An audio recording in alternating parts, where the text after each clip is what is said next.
We come to this place for terror. We come to Sinful Cuts to scream, to laugh, to cry. Because we need that. All of us. That overwhelming dread we feel when the lights begin to dim and we go somewhere we've never been before.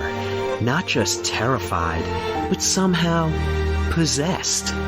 Together. Horrifying images spoken directly into your ear.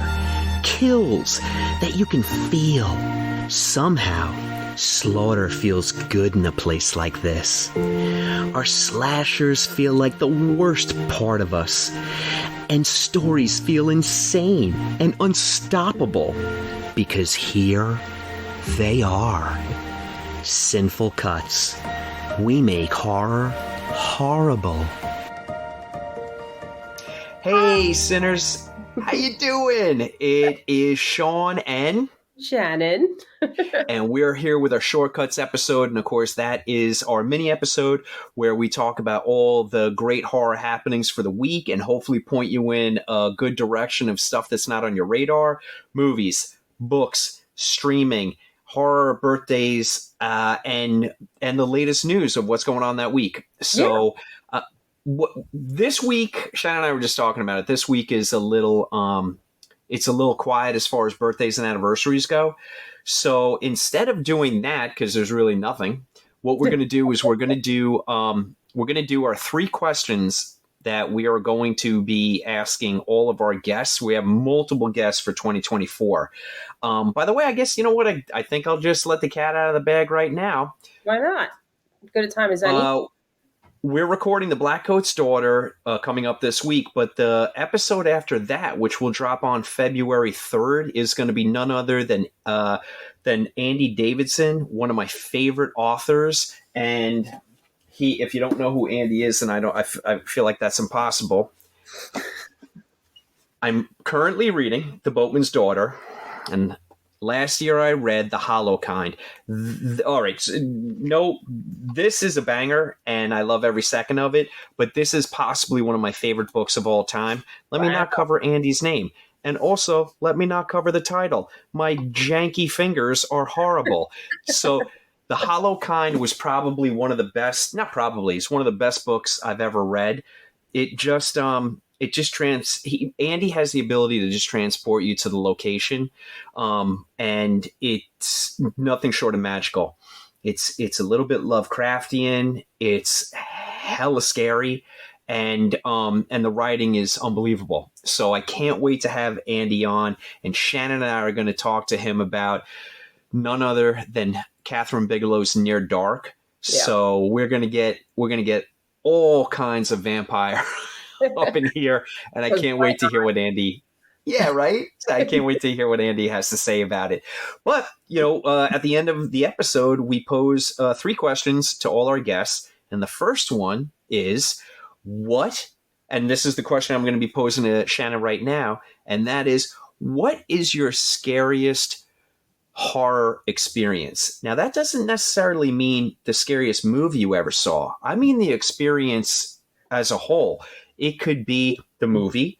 It could be the theater experience. It could be, the walk out to your car afterwards. It could be anything that really just shook you to your bones and was incredibly frightening. So, Shannon, I'll shut up. What do you got? I'm the guinea pig, right? So there's technically a tie. So I'll tell a quick story about seeing The Exorcist for the first time, because which I think I've already mentioned before, because it had a recent anniversary.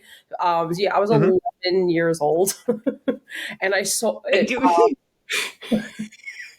I don't even. I saw it at a birthday slumber party. So it was me and a bunch of girls at a slumber party. So then we tried turning the lights off to go to sleep. Did you get a wink of sleep? I don't recall. I'm not sure. I remember having to go to the bathroom in the middle of the night, and I woke up somebody. I don't have to wake her up because I think she couldn't sleep either. But we went to the bathroom like together, which I know is like not a weird thing with girls. They do that, but I was like, no, I can't go. Like, because then I had to like walk down the stairs. Like she had an upstairs bedroom, and I walked like down this and she had a spiral staircase too. Like, so it was like straight down. Yeah. Did you spider crawl backwards? Not down, not down that. No. So I'm letting you know. That was probably my first experience. I'll let you know right now. I just would have peed in my sleeping bag. I just would have wet my pants. That would have been the second option for sure. Yeah, absolutely. But more recently, as the movie came out now a little while ago now, but ironically, it was The Fourth Kind, and I know there's a little controversy with that movie now because it definitely wasn't true to the way they promoted it. But after we saw I like it though. Oh, I really enjoyed it. I saw it in the theater. Me and my husband and a couple of friends, and I think we were still dating at the time. So, because I remember we went home back to his parents' house to go to sleep, and we both were like kind of all just shook. Like we left the theater, we got in the car. We both were like the car ride, from what I remember, was very silent. We were just like contemplating what we saw. So that's kind of it left us like, like how we felt. So whatever, progressed through the night. We did discuss it a little bit, and then we go our separate ways. Me and my husband go inside, and we go to sleep. Now lights are off. We're sleeping. I hear something on the fucking roof. Come on.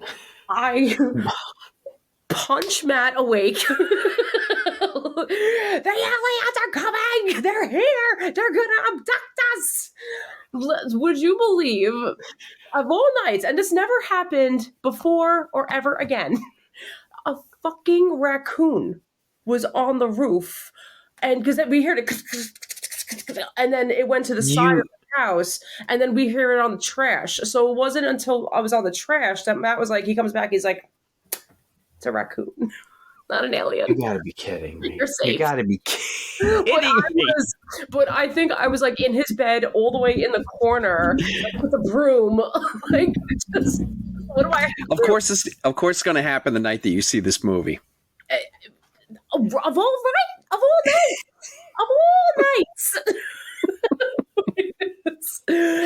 All right, so we got The Exorcist and The Fourth Kind, and Matt may have broken ribs. So, all right. So for my scariest experience, I actually have two, but I'm only going to do one right now because I'll save the other one for when we start having our guests on. But the most recent was Hereditary. Okay. So I was traveling for work, and when I used to have to travel from work, thank God I don't have to anymore. But when I used to have to travel, first thing I would do is I would check into the hotel, and I'd go downstairs and I'd say, "Where's the closest movie theater?" And the closest good one. Give me a good movie theater, and I'd go there and I'd just find the whatever horror movie was playing, and I'd check it out. So it happened to be Hereditary. And the theater's damn near empty. And this happened because it's Florida. It was like an outdoor mall. So you had to go through the mall, and then the theater was on the outside mall, like kind of like a little village that was outdoors. And so I go see the movie, and then of course the movie's over around 11 o'clock, and the mall is closed. Oh my God. So I'm coming back, and I'm pulling on the door, and it's all locked. So now I'm like, I don't know where I parked. I'm terrified because I just saw Hereditary. Yeah. I'm convinced that Paimon is now. Oh, Charlie's here, by the way. So our other mascot, we've got Harley and we've got Charlie, our two dog mascots for the podcast. Say hi, Charlie. Not don't. On purpose. So now I've come to the realization that I'm going to have to walk on the outskirts of the mall to find my car. No big deal. But like I said, I'm terrified. So I call my wife, Jen, and we're just kind of like joking around. I'm like, I'm probably going to get murdered. I'm walking through the parking lot, but all the lights are on. And as I'm talking to Jen, one by one, the parking lot lights start to go out. Come on. In unison. So it's not like it goes dark all at once. They're literally going dark behind me, and now I start running, and they're going dark behind me, and I'm still on the phone with Jen, and I'm like, I was kidding before, but now I really am gonna get murdered. Ah! So now I think I'm heading in the direction of my car, but I've come up against like this like gully. I can't go any further, and I actually have to go down an embankment. So now I thought I was getting possessed by Paimon, and then I was going to become the new king of hell, which, look, might not be that bad. It might not be a bad gig. But now reality set in because I have to go down this embankment, and now I'm in water up to my ankles, and now I'm like, oh no, I'm not going to get possessed. I'm going to get bitten by a snake or eaten by an alligator because it's Florida, you know? Both terrible. Long story short, I lived, but it was scary. it was very, very scary. So the lights coming off definitely is a horror movie-esque at its best, at its finest, right there. And people think I'm making it up, and I'm like, it literally, as I'm on the phone talking to my wife about how terrified I am, all of a sudden it's getting darker and darker and darker. But someone had a good sense of humor in Florida. You know? I was gonna say they're looking at you. All right. Now we're gonna. This second question might be my favorite. Okay. We'll see. Okay. What is a horror movie that you know is bad, but you'll defend to the death? So I'll admit I had a little problem with this one, and I have a feeling when you ask these questions, I might change my answer periodically. But I had to start. Please do.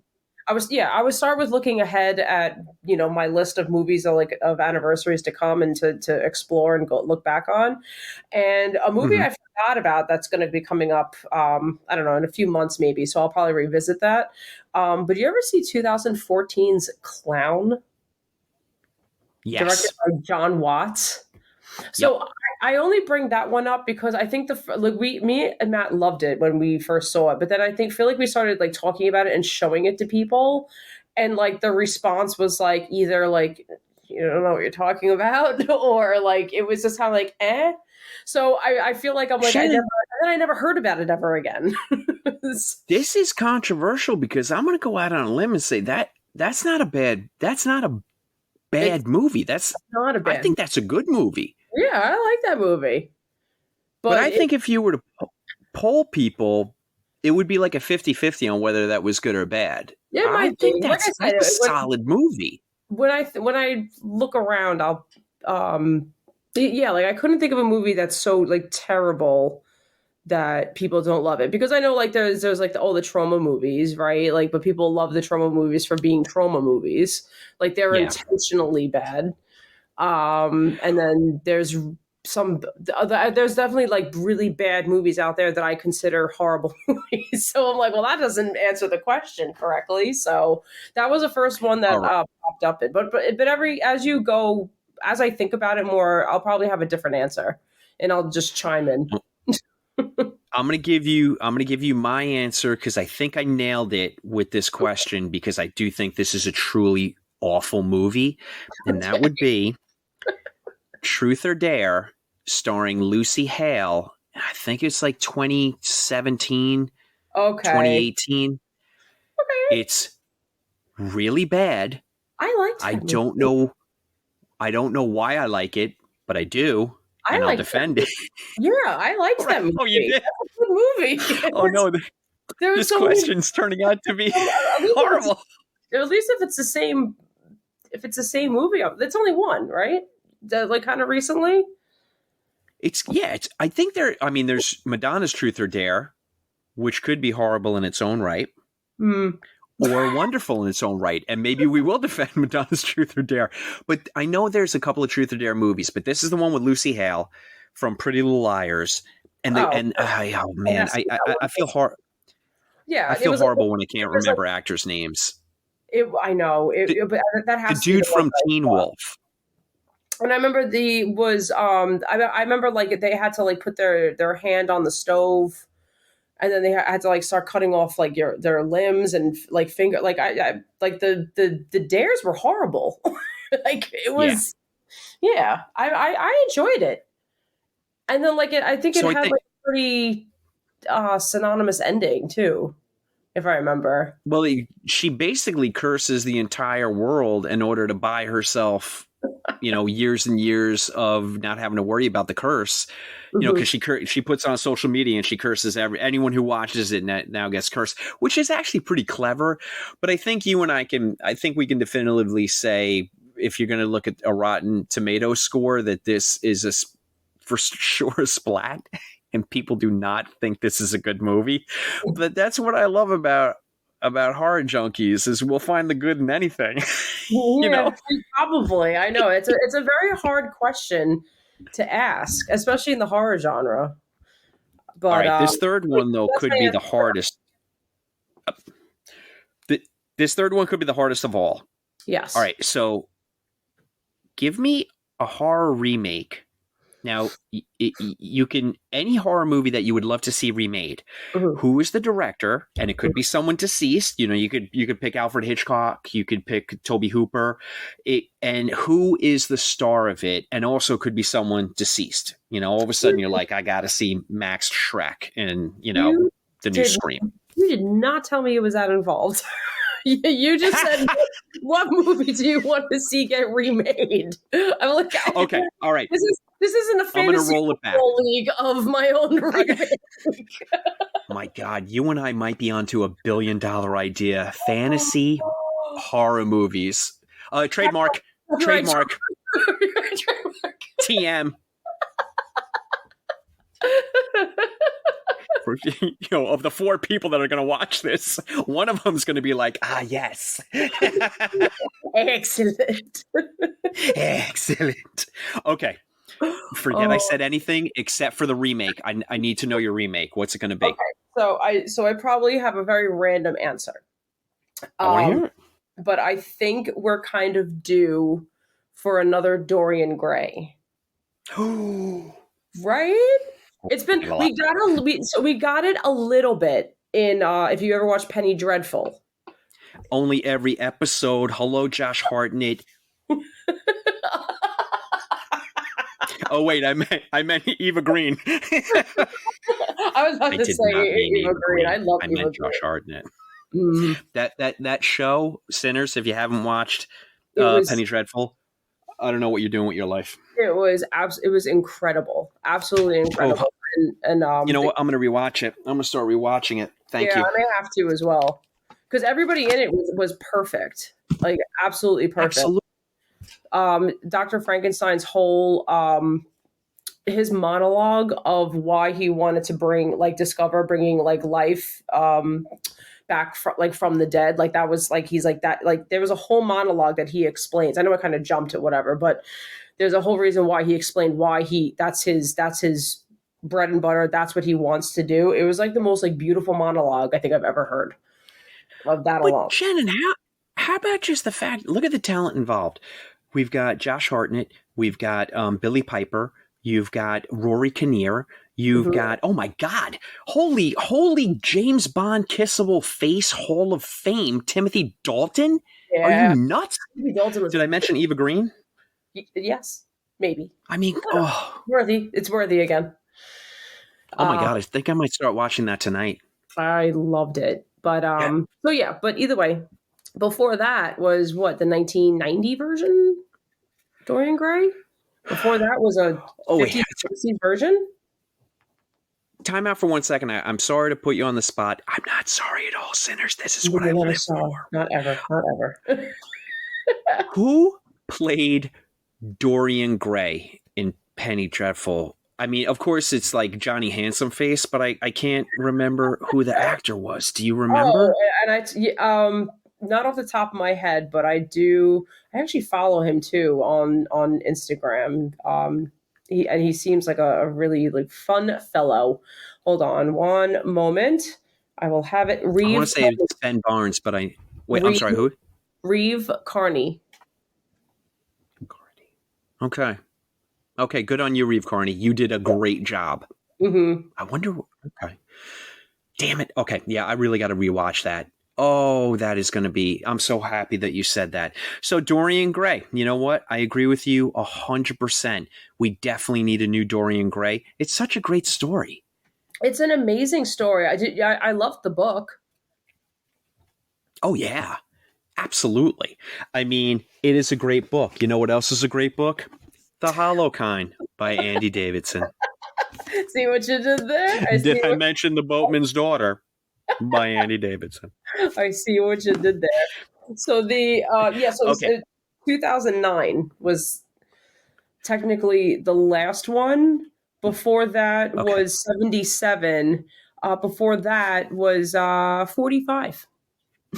What the hell was the 77? Because that sounds interesting. Let's see. These names look very French. The director's name is Pierre Buffon. Pierre Buffon from Hohokus, New Jersey. Yeah, no, I know the Buffon family. All right, so that's a French movie, which you know I love. Did I mention there's a French spider movie coming? Only every single episode, but I'm so excited to see it. Shannon, I swear to God, it's a compulsion. Every day I wake up and I just check all the New York movie theaters. Is anyone playing it yet? Is it in the coming soon? And not yet, but trust me, it'll be that moment. It'll be that Scrooge moment when it actually posts and I open the window and I'm like, it's here, people. It's here. It's here. It's a goose. All right. So I have two, but I'm only going to give you one. Okay. I definitely had two as well. So that was my one. Oh, no. So save. The other one isn't really a horror movie. It's just a movie I love and adore. And I don't know, maybe a remake could work, but you go first. Hold on to it. I don't want to hear it because we have 13 guests and we're going to have to find movies to talk about with our guests. But okay, are you ready? I want to see Edgar Wright. I am going to do it the director because I've been thinking about it. I want to see. You had time. I did. That's the benefit of the guy who comes up with the questions and already knows the answer. So I want to see Edgar Wright direct not one, but both Dr. Phibes movies. Okay. So I want the abominable Dr. Phibes, and then I want the return of the abominable Dr. Phibes, and I want him to do it in his Edgar Wright style, which is actually very much in line with what the originals were, I'm sure, but I would love to see that. And I don't necessarily have an actor picked out, so I'll just leave it at that. But I think that we are. I think we're very much ready for almost like a whole relaunch of those Amicus pictures from the 70s from England. You know, I'm not just talking about Dr. Phibes, but, you know, give me some Count Yorga. I'm not sure if that's Amicus, but I want some Count Yorga. You know, I want some Tales from the Crypt, not our beloved HBO, but the one from, I think it was 72. You know, just like give me some of that good British horror from the late 60s, early 70s. And I'm already happy with horror, but I'd be floating. So that's my answer. Nice. I like it. All right. Oh, I forgot we actually have shortcuts to do. We're on to books. All right. Now. You know what? We're going to do some. Yeah, we're going to. Let me just mention movies real quick. Gang, movies is one movie. It's Godzilla -1 minus color. It's the black and white Godzilla, and it is coming out this weekend. And I saw the color version, and that melted my eyeballs. So I can only imagine what the black and white is like, and I won't have to imagine much longer because I'm definitely going to see it. Nice. So Godzilla -1 minus color. Please support Godzilla. It was nominated for Best Visual Effects, and it's going to win. And I mean, you're going to be able to hear me scream when they all get their Oscar. I don't know if you saw it, but they actually, the VFX team, they taped themselves as the Oscar announcements were coming out, and they got to the VFX section, and they're announcing them, and they're all getting excited, and then they finally said Godzilla -1, and the goddamn room goes bananas, and they're shooting streamers in the air. So it was like infectious. I was so excited for them, you know. That's awesome. They did. I think it was only. I may be off by a person or two, but I think it was only 35 VFX artists for this movie, Shannon. Wow. That's it. That's all. I mean, you see a Marvel movie and the VFX go on for 17 minutes. It's thousands of people. And just to see what this tiny little crew did with that movie, it's why we go to the movies. Okay. So, let's start with some books, and let me put my eyeballs on. So, oh my gosh. All right. As always, you know that I have to thank Emily Hughes of Reading Jump Scares, because I steal all of her fantastic book recommendations. I've got some exciting news, Shannon. What are your exciting news? Guess who's going to be on the podcast? Who? None other than Emily Hughes. She's going to be... No idea. You had no idea? And I had no clue. Sinners, Emily is going to be talking to us about a few movies. I was going to say, you didn't tell me which one she picked. She's going to do 2 episodes, possibly 3. Ooh. So I put Emily on the spot, and if it doesn't work out, Emily, I've already overstayed my welcome and asked way too much anyway. But we are definitely going to do The Wicker Man and Midsommar, because folk horror is Emily's bread and butter. Cool. Emily emailed me just the other day, and she said, I have to do folk horror because it's my comfort food. It's my comfort watch. So I'm like, I'm so excited for this. So she's definitely going to do those 2, and she's definitely going to do It Follows later on in the year, which is going to align nicely with Emily's book Horror for Weenies. Nice. So we're gonna let Emily tell us all about the book, and then we're gonna talk about It Follows. And I've respectfully asked her, because the next week we're doing Curse of the Demon, and Emily had said, "Oh, you know, I really love that movie." So I said, "Why don't you just stay? Why don't we do It Follows and then just stay, and we'll do Curse of the Demon, and you can do back-to-back weeks." So Sinners, fingers crossed, because we love Emily Hughes. And if you're not on Read Jump Scares and you're not following Emily on Instagram, then when I see you on the street, I'm gonna kung fu you. I don't know kung fu. I'm not gonna do any of that. Beat me up. What you're gonna do? You're just gonna go chop. The podcast Sean says I'll kung fu you. Reality Sean would hide behind a car. So just so we're clear. All right. So here we go with a couple of books. We've got Haunted Highways. And this Haunted Highways, bear with me, is from Dark Tide Press. And we got a couple of authors here. So we've got Roland Bursey Jr., Carver Pike, and Louis Mangum. And, that came out January 26th, which is, by the time this posts, it will have already been January 26th. Okay, so embark on a journey into terror where every mile is marked by suspense and horror. These 3 novellas transform travel into a treacherous adventure where the next stop could be your last. I mean, all right, I like it. I like road trip horror. I'm a big fan. Nice. Next, we have Bone Pendant Girls, and that is by Terry S. Friedman. That comes out on the 30th, and that's from Camcat Press. Andy Wyndham has been able to communicate with spirits since she was a kid. A lot of people would not want that ability. I would want that ability. You think so? What about you? I don't know. I go back and forth with it. Like it's a cool thing to have, but I feel like it would be very disruptive. Maybe like you would never get a moment's rest kind of thing. And I get distracted a lot as it is anyway. Okay. I changed my answer. I want invisibility. Okay. I just want to fly. See, yeah. Yeah, that's a good one too. Join us next week, sinners, as we discuss what kind of superpowers we'll never have. Let me go back to the friggin' book description. Okay, so when a bone pendant carved into the likeness of a girl's face calls to her at a gem show in Pennsylvania, shout out to Pennsylvania, home of the Colonial Theater. Check it out online, Colonial Theater. She can't resist. That's right. Yeah, that's right. She can't resist buying it and a sister piece when she discovers the girls that are missing runaways and the pendant is made of human bone. Is there any other kind of pendant? Andy is drawn into a mystery that will force her to confront her gifts, her guilt, and the ghosts haunting her. It sounds good. I like it.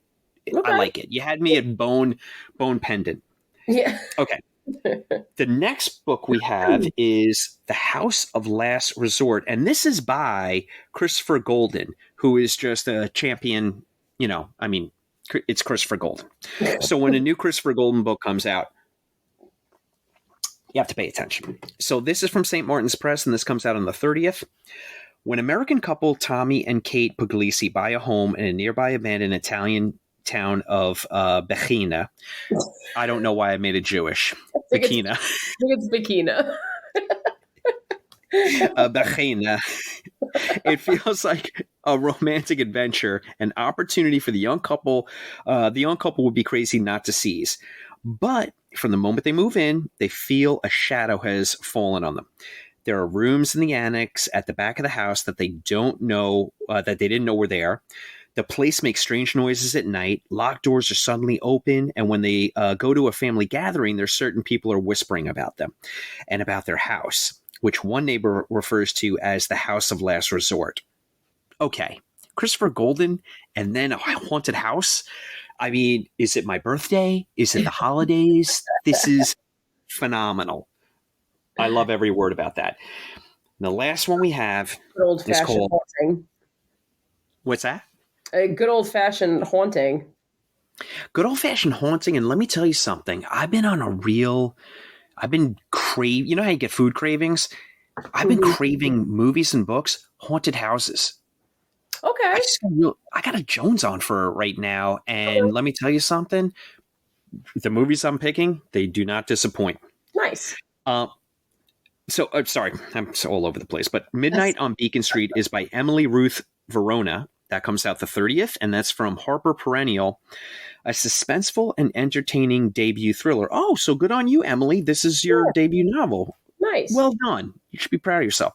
Absolutely. And a suspenseful and entertaining debut thriller and love letter to vintage horror movies, in which a teenager must overcome her own anxiety to protect the two children she's babysitting when strangers come knocking at the door. This book is bought. I am going to get it. Are you kidding me? Midnight on Beacon Street. Actually, okay, putting that in my cart as we speak. I'm just gonna say, I'm like, just add that to my list. Emily, you think I'm kidding? It's happening. Yeah. Okay, that's fantastic. That's awesome. Love it. All right, Shannon, we don't have a lot on streaming. There's The Seeding coming out. Movie is about a guy gets caught in like a canyon and he can't get out. It's kind of like a box canyon, and he can't get out, and there are people up top, and he thinks he's saved, but they're not letting him out. Interesting. I mean, that's horror-ish. And then we have a movie that actually came out a couple of weeks ago, but it fell off my radar, and I really wanted to tell the sinners about it. It's a movie called Lord of Misrule, and this is folk horror. And it's all about like a female pastor in England. I believe her child gets abducted, and then it's kind of like, how far is she willing to go? Like, abducted gets folk horror, so I don't know who abducted her, but I'm sure it came out of the woods and probably isn't human. And how far she's willing to go to get her daughter back. Okay. I saw the trailer and I really liked it. So, thumbs up for Lord of Misrule. I'm definitely willing to give it a good old-fashioned watch and see, and see what we got there. Nice. Okay. Let's talk trailers. There's only one that I really want to put on Sinner's radar, and that is Baghead. Yeah. So, trying to keep words. Yeah. I mean, well, you understand what the baghead refers to in the trailer, because this young woman inherits a house, like a mansion, and in the basement there's a kept woman with a bag over her head, and she has the ability to either talk to the dead, a la Talk to Me, or maybe even like a see the future kind of thing, like, almost like a psychic ability. But I know she can talk to the dead, and from the trailer, it doesn't seem like anything good happens, which is muy bueno for horror. A worthy horror-esque moment. Right? We wouldn't be doing this podcast if I was like, and she can talk to the dead, and everyone leaves happy and fulfilled. Yeah. I'll go for tea. The horror tongue very well. So the last bit I've got here, which I'm excited to talk to you about, is I'm going to keep it very specific. It's only going to be about Sundance, because Sundance is going on-ish, maybe, possibly. I think it's still going on, but it was certainly going on a couple of days ago. And I've been tracking all of the horror movies that are premiered there. And if they're, don't sue us at the movies, RogerEbert.com. Okay, so the first one we have is In a Violent Nature. This is going to be a must-watch. This is like a new take on the slasher movie. It's from the perspective of the killer. So I thought that was pretty cool, and it's getting really, really good reviews. And it was bought by Shudder, so we're going to see that on Shudder in a couple of months. Oh, cool. Yeah, so I'm really, really, I'm very excited about that. Then we have, I mentioned it last week on the podcast, Crazy House with Nick Frost. Yes. So I did get a little bit more information, and Sinners, this is just our dumb opinion. You go and see the movie. You want to see Nick Frost, go and see Nick Frost, but it's not getting good reviews. Okay. So, but I always say this too. Like, if you're gonna talk shit about me personally, if you're gonna talk shit about a movie, I need to see it so I can talk shit about it properly. No, you and I, that is our mantra. I mean, sometimes we fall into the trap and we correct ourselves, that we get ahead of ourselves and we're like, this sounds like it's bullshit. But go see it. Go see it. And I mean, Nick Frost. Pleasantly surprised before. Right? I mean, we were just talking about Truth or Dare 20 minutes ago. It's a good movie. And clowns. So yeah, I mean, everyone's opinion. Just go see it if you want to check it out, and then let us know. Yeah. Okay. So then we have so then we have a movie bought by Netflix. Maybe I shouldn't put that much emphasis on Netflix, but it just seems to me that if a movie does premiere at Sundance and it gets bought by Netflix, there's chances are I'm not saying it's good, but it excited a lot of people for them to go to their car and get the bag of money, So this is called It's What's Inside. And the premise of this is it's a wedding, and a former friend shows up, and he's got a suitcase, and whatever's in that suitcase, it's not a gift. So we'll see how that affects everybody.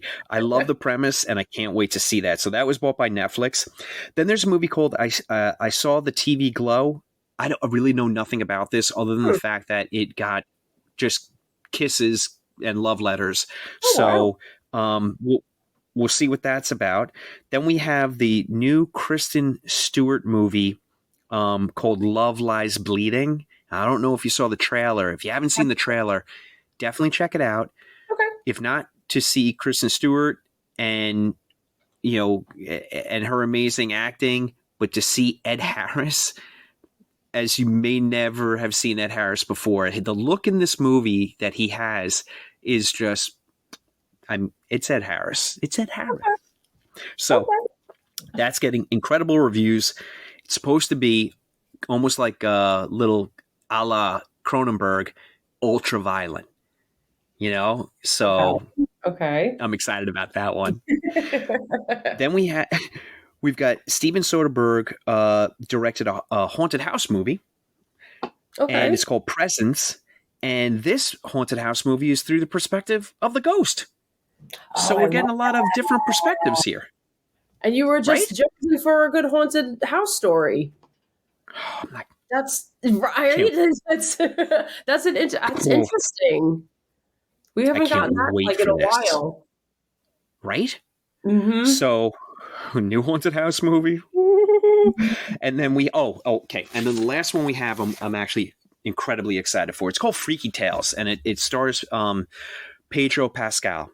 And it's 4 interconnected stories, almost like think of like a Pulp Fiction, but actually better yet, think of Michael Dougherty's Trick or Treat. Okay. I'm a huge Trick or Treat fan. I love I right? Why did we not put that on a list for 2024?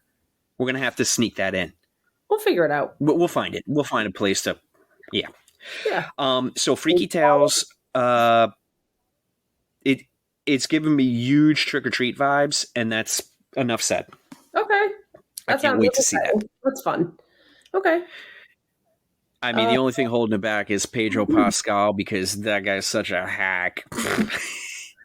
He's maybe my favorite actor. He's so good in everything. You don't have a choice but to love him as a favorite actor, because he's in everything and he can play anything. He's just, and then they're announcing the additional casting for The Last of Us, and then that's making me nuts. I was just going to say that. They announced, so Caitlin Dever is going to be Abby. So she was in No One Will Save You. I cannot believe it. I can't, I'm getting too excited about season 2. I don't even think, they haven't even started shooting it yet, so I got to slow my roll. I don't think so. The only thing, pre-production, I think. The only thing I did read is that don't expect it until 2025. Now, that's fine. I'm just hoping it doesn't turn into a 2026. I'll be fine with 2025, right? Yeah. It's possible that you think the strikes maybe push that back a little bit. Maybe. I hope not. Or scheduling, because who knows what Pedro Pascal is, because, again, he does everything. I know. You know what? I've got more Pedro Pascal news. It broke my heart. Zach Cregger's, who did Barbarian. Mm-hmm. Pedro Pascal was in his new movie called Weapons and had to drop out. So that was because of I guess they're doing a Mandalorian movie. Okay, look, yeah, they are. You know, I'm sure the bag of money was enormous, you know. And I'm like sad, I'm like, aw, but then like, okay. Yeah. Jeez, I hope I got that name right. I'm fairly certain it is Zach Cregger's who did Barbarian. I'm going to feel like a prize a-hole if that's not it, but I think it is. So, Shannon, that's all I got. You know, how about you? You want anything before we wrap it up? You stole my news about Caitlin Devers, but it's that's okay. By the way, it is Zach Cregger who did Barbarian. Okay. All right. Just want to remind, one more thing. I just want to remind the sinners about February 3rd. You stole it right out of my mouth. at the Red Zone in West Babylon. If do you want to let them know what's going to be there on February 3rd at 3 p.m. in West Babylon at Red Zone? Sinners, John Sweet Boy Lovely Face has put together a Squid Games starting at 3 p.m. on February 3rd at the Red Zone, home of Long Island's Best Wings, home of John Sweetface Lovely Boy, cover model of Handsome Boy magazine, January 2024. The food is incredible. The staff is incredible. The game is going to be incredible. Shannon's husband, Matt, is going to be dressed head to toe as a Squid Game guard with a Nerf gun. And if you get a question wrong or a task wrong, you get shot and you're dead and you're out. Now, you don't have to leave. You can then eat more and drink more. But this is going to be such a fun day, and I can't wait for it. It's exciting. So it's going to be a cash prize. So if you want to go, and it depends. And the cash prize is going to keep growing the more opponents or More participants. people join. Yeah. So it's I think it's $40 to enter, but if there is space the day of, it's going to be $50 to enter. Okay. Yeah. I think it's February. You're doing nothing, Long Island. Get to the red zone. Play Squid Games. This is such a clever idea. John he's really pulled out the stops with the cookies and the games, and Matt as a wacko guard who's going to shoot people, not to death. It's just Nerf. Just Nerf. Get that out there. You'll be fine. And the bar's incredible, and the food's even better. So on a dreary, even if it's sunny out, it's February, it's still dreary, freezing February day, come down to the red zone and have some fun. Yeah, absolutely. Meet me and Shannon. I said that like it's enticing to anyone. Shannon and I will be signing at the new Toys R Us at the Paramus Mall. Come and see us. I was going to walk past. I was like, "Who the fuck are these guys?" Yeah, I literally didn't know what the hell you looked like until I bumped into you. Well, look, we're big in our own minds, you know. All right. Well, look, this is so weird because this is actually our first video. This is going to be on YouTube. I can't wait for people to leave comments like, "I didn't know you were so fucking old, Sean," and stuff like that. But I don't know what to do now because when we're just doing audio, I have no problem being silly when you sign us out, but I'm going to feel real weird about doing it on camera. But I'm still going to do it. Yeah, you should do it still. All right, so Shannon, take us out of here. And that's a cut. Oh, God.